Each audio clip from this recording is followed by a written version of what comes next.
Hello. Mom sold my stuff at Dad's funeral to spoil her stepkids. But Dad left me the house, and now she's paying rent. About a month ago, I got word from my dad's side of the family that his health was taking a turn for the worse.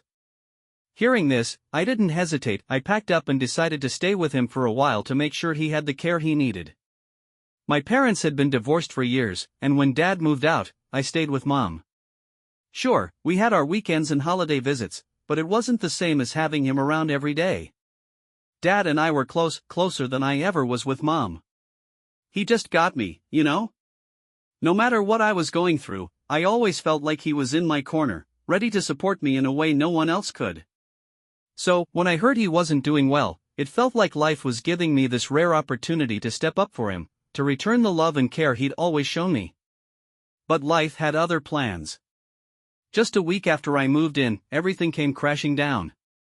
He suffered a heart attack and was gone before I even had the chance to really help him. Losing him hit me like a freight train, but I didn't have the luxury of breaking down. As his only child, it fell on me to arrange the funeral, notify family, and handle all the overwhelming paperwork. One of the first calls I made was to my mom. I figured she'd want to know. After all, he was my dad and her ex-husband. But when I told her the news, I got nothing but cold silence on the other end of the line. At first, I thought the call had dropped, so I repeated myself. That's when she finally spoke. All she said was that she'd heard me the first time and then asked, "What do you expect me to do about it?" Her reaction felt like a punch in the gut.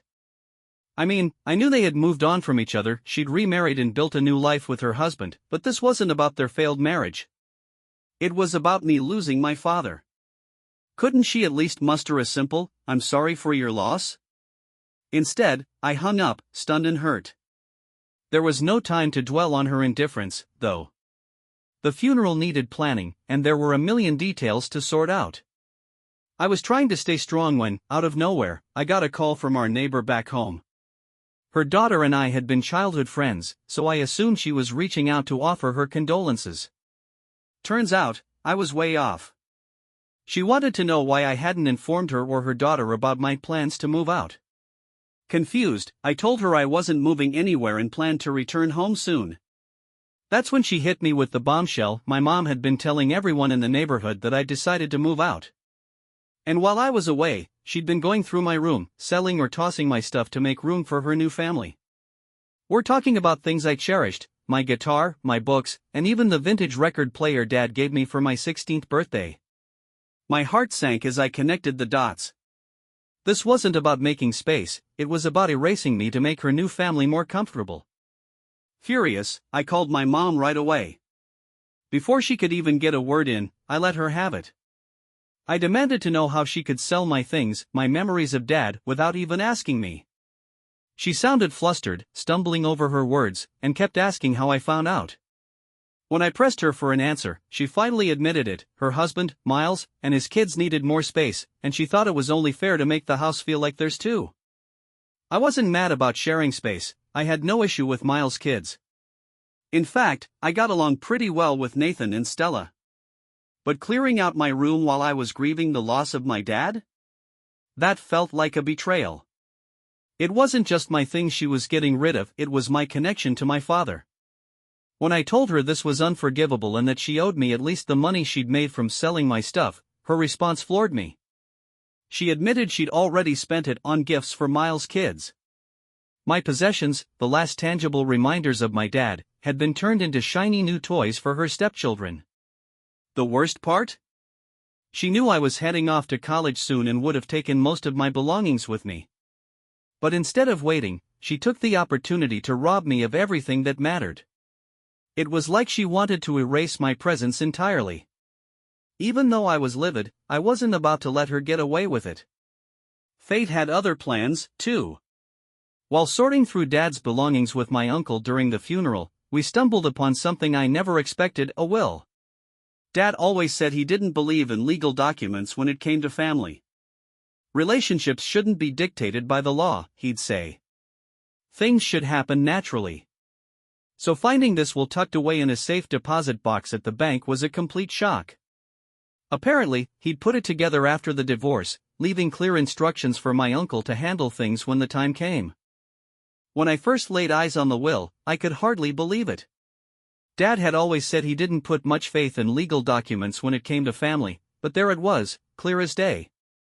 Not only had he never signed the house over to Mom during the divorce, but he had also left it entirely to me, his one and only child. All these years, Mom had been living in that house, acting like it was hers, without the faintest clue of the legal reality. And now, with Dad gone, the house was mine. At first, I thought about keeping this information to myself. Despite everything, she was still my mom, and I didn't want to stir up more trouble than necessary. I figured we could come to some kind of understanding, talk it out and find a solution that worked for everyone. But after the stunt she pulled with my belongings, all that goodwill dried up fast. I was lucky to have Uncle Joe in my corner. He took the lead on sorting out the legal side of things, walking me through every step like a pro. Over the next few days, we worked together to get everything in order. There were phone calls with real estate agents, meetings about the property, and even apartment listings, not for me, but for Mom and her new family. It felt surreal, but I knew it had to be done. Once everything was squared away, I packed up and headed back to what was supposed to be my home. I knew the confrontation ahead would be anything but easy, but I'd made up my mind. This time, I wasn't backing down. The moment I walked through the door with Uncle Joe by my side, the mood in the room shifted. Mom looked completely blindsided. For a second, I think she actually thought I'd come back to beg for her forgiveness or plead to stay in the house. That couldn't have been further from the truth. Her first move was classic Mom, getting emotional and throwing on the concerned mother act. She asked why I had brought Uncle Joe, insinuating that I'd gone too far by involving a lawyer. She even hinted at whether I was planning to sue her, as if that was my goal. Meanwhile, Miles, her husband, was sprawled out in a chair with a smug look plastered across his face. He was clearly convinced I had no power in this situation, probably thinking I was just a kid making empty threats. I stayed calm, though, and asked Mom to sit down for a talk. I wanted to be direct and get to the point without wasting time. I started by asking her if she remembered the specifics of her divorce from Dad. She looked puzzled, her face scrunched up like she couldn't figure out what I was getting at. That's when I decided to drop the bombshell. Uncle Joe reached into his briefcase, pulled out the property documents we'd discovered, and placed them on the table in front of her. Mom and Miles leaned in to read, and I watched as the color drained from their faces.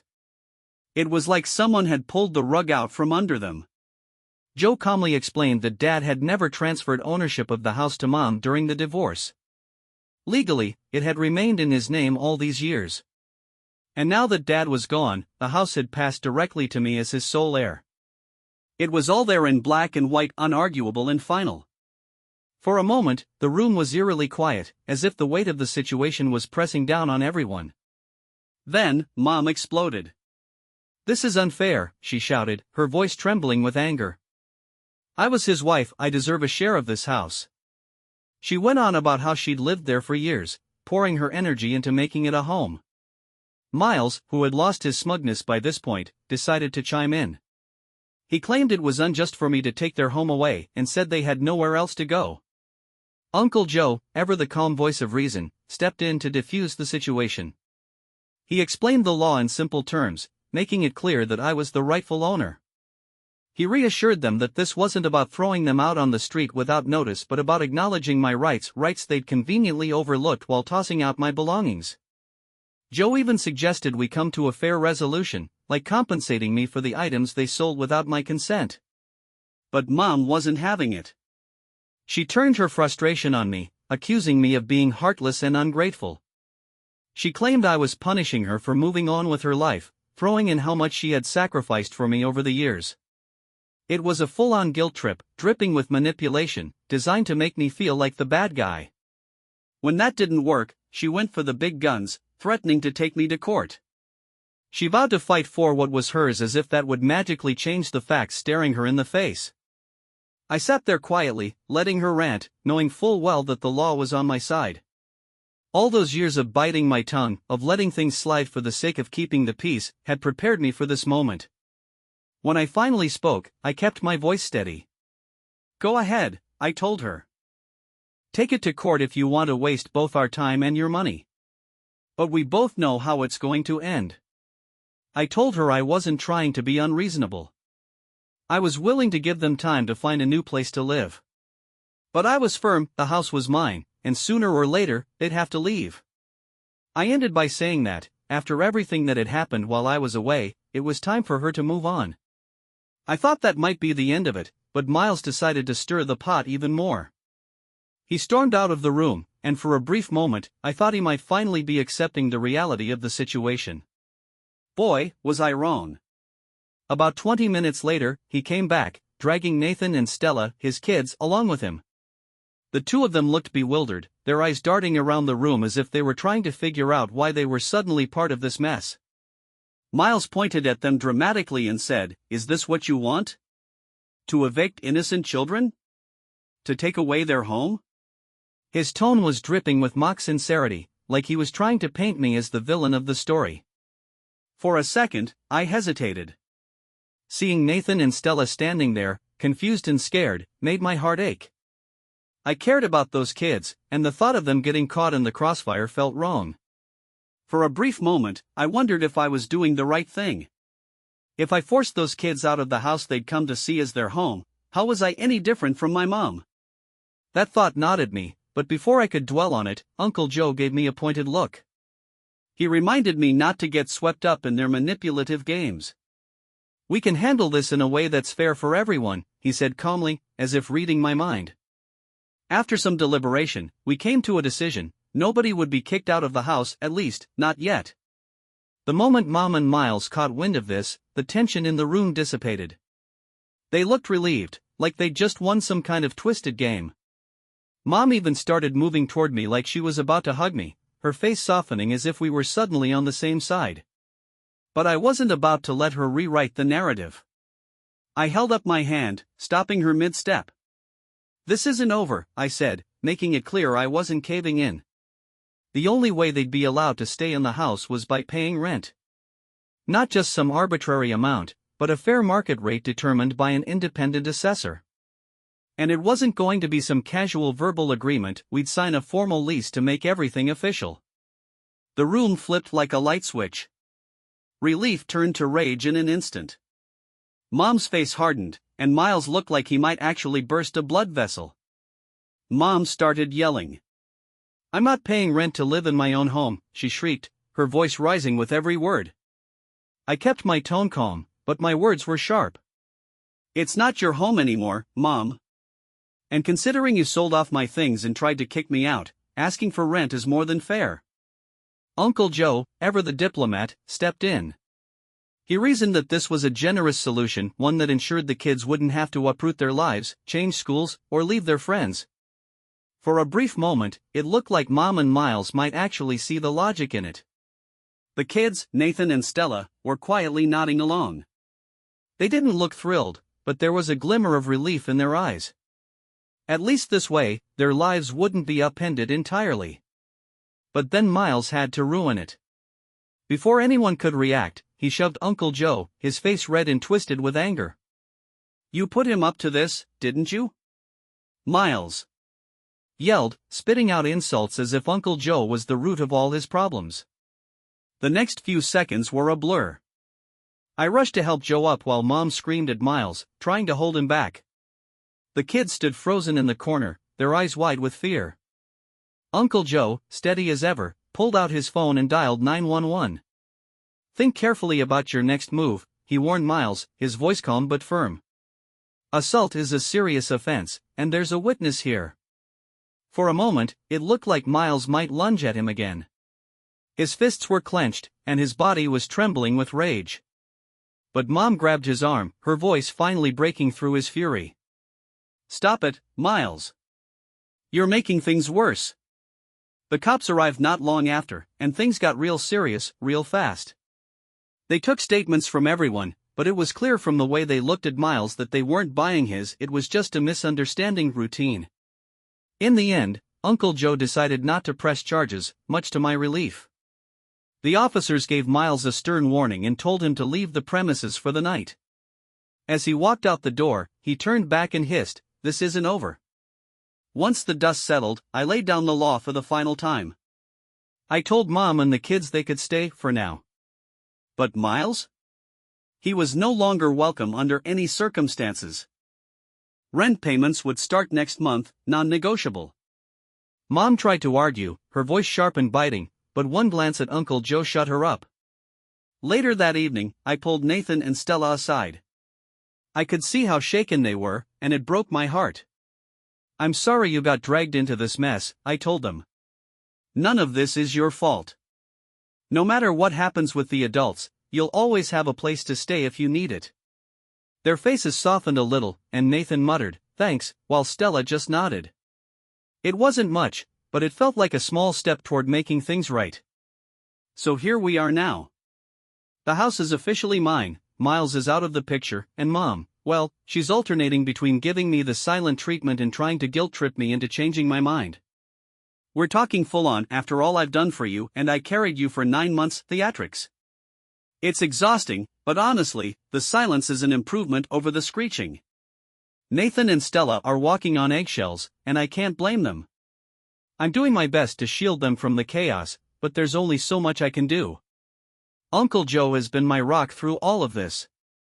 I can't even begin to describe how grateful I am for him. I felt awful about him getting hurt because of Miles' outburst, but he brushed it off like it was nothing. "That's what family's for," he said, like it wasn't a big deal. "We've been documenting everything, every conversation, every incident, just in case Miles decides to escalate things further.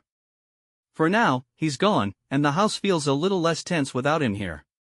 But I'd be lying if I said I wasn't questioning myself. Legally, I know I'm in the clear. But morally? That's where I'm stuck." We started by meeting with a real estate agent to get a proper assessment of the house and figure out what a fair rent would look like. Honestly, I had no clue how much the house was actually worth or what the going rate for rent in our area might be. It turned out to be an unplanned crash course in real estate, one I never thought I'd need, but I'm glad to have learned. Predictably, Mom was not happy with the number we landed on. She flat out refused to believe the house could be worth that much, let alone justify the rent. But then the agent, bless their patience, calmly explained that the figure we'd come up with was actually below market rate for a house of this size and location. The look on Mom's face was priceless, equal parts disbelief and indignation. Meanwhile, we also began the formal process of evicting Miles. After his violent outburst, we had solid legal grounds to file for immediate eviction, and I wasn't about to hesitate. Mom, of course, tried to fight me on it. She pulled out all the stops, tears, begging, even downplaying what had happened that day. "He just lost his temper. It's not like he meant it," she said, her voice cracking as she pleaded with me. But I didn't budge. "Mom, I don't feel safe with him here," I said firmly, my voice steady despite the knot in my stomach. "And you shouldn't either." It was gut-wrenching to watch her break down, but I kept reminding myself why I was doing this. Sometimes, you have to be cruel to be kind. On the brighter side of things, Nathan and Stella have started spending more time with me, which has been a silver lining in all this chaos. The moment that really touched me? They saved one of my dad's old watches for me, something my mom had planned to sell along with the rest of my belongings. They also managed to rescue a few other small items before they disappeared. It was such a small gesture, but it meant the world to me. I could tell they were just as lost and confused as I was in all this, and somehow, that shared sense of being caught in the middle brought us closer. We've been having long, honest conversations about everything, how they feel about their dad's behavior, their fears about what the future holds, and even the guilt they feel over what Mom tried to do to me.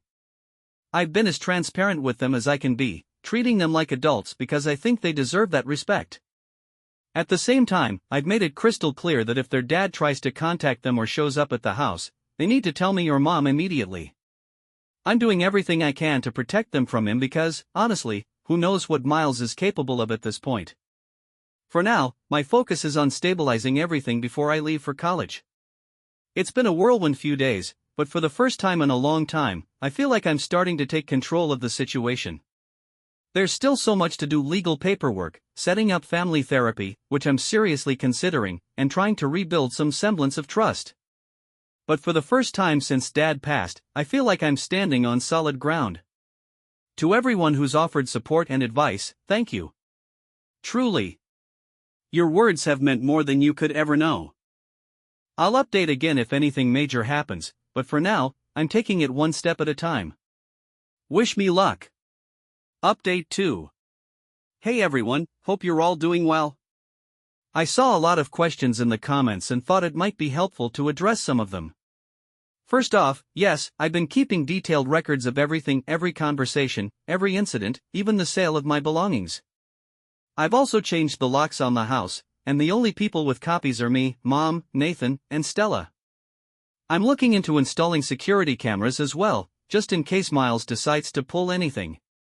For those asking about legal action against Mom for selling my stuff, I'm currently exploring my options with Uncle Joe. Right now, though, my priority is making sure the living situation here stays stable and safe for everyone.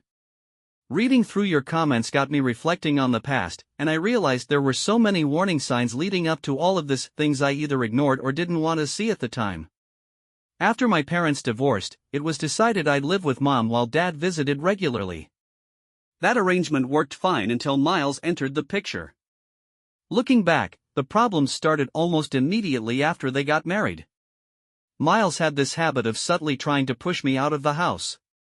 He'd bring it up during casual conversations, saying things like, "You're almost grown up, have you thought about moving out, or you could always stay with your dad if you need space." At the time, I was 17, so moving out wasn't just impractical, it was downright ridiculous. But Miles kept at it, chipping away little by little, making me feel like an outsider in my own home. Then there were the borrowing incidents. Mom and Miles often asked me to lend things to Stella or Nathan, which I didn't mind at first. Stella was always careful with my stuff and returned everything in good condition. But then Mom crossed the line when she asked me to give Nathan my laptop permanently. I'd bought that laptop with my own money for school, and all my study materials were on it. When I said no, Miles acted like I'd committed a crime. He turned it into a whole production, making me out to be the villain and telling Nathan and Stella to avoid me. It was one of those moments where the mask slipped, and I saw just how little respect they had for me or my belongings. Despite all of that, I stayed. Partly because I was saving for college and couldn't afford to move out, but also because I kept hoping things would get better. I hoped Mom would eventually remember that I was her kid too. It's a lot to unpack, and I've been working through it with my therapist. Processing years of subtle, and sometimes not so subtle, rejection isn't easy, but I'm getting there. Thanks again for your support, everyone. I'll keep you posted if anything else happens, but for now, I'm just trying to take things one day at a time. Coming to terms with my own mother prioritizing her new family over me has been one of the hardest things I've ever had to face. It's not an easy thing to admit, and even harder to fully process. But I'm working through it. In a strange way, I'm almost thankful for how things turned out. If Miles and my mom hadn't pushed things to such extremes, I might have kept making excuses for their behavior, convincing myself that it wasn't as bad as it seemed or that I was just overreacting. This whole ordeal, painful as it's been, forced me to see the situation for what it really was and take steps to reclaim my life. And for that, I'm grateful. I also want to thank everyone who shared advice and encouragement with me. Your support has been a lifeline through all of this, and I can't thank you enough for being there when I needed it most. Update 3. Hey, everyone. I have some big updates. Things have taken a surprising and unexpected turn. Yesterday, out of nowhere, I got a call from someone I never thought I'd hear from, Miles' ex-wife, Nathan, and Stella Mom.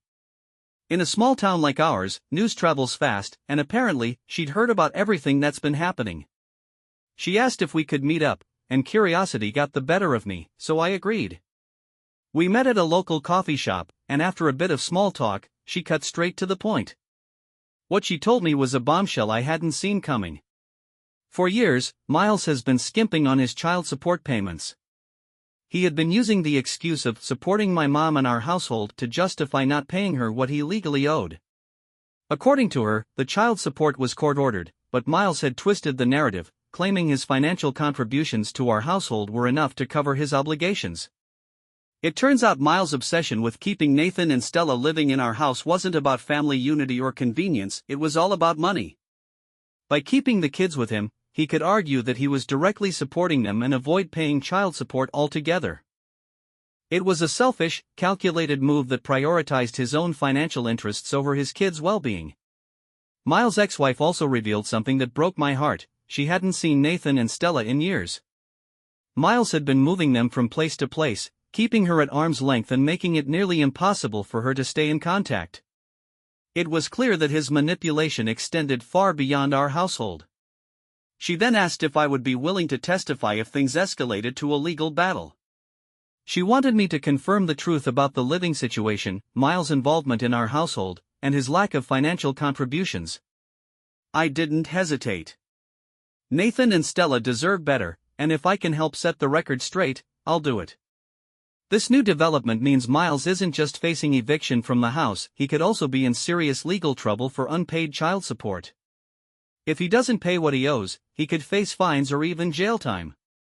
I guess this explains why he suddenly disappeared.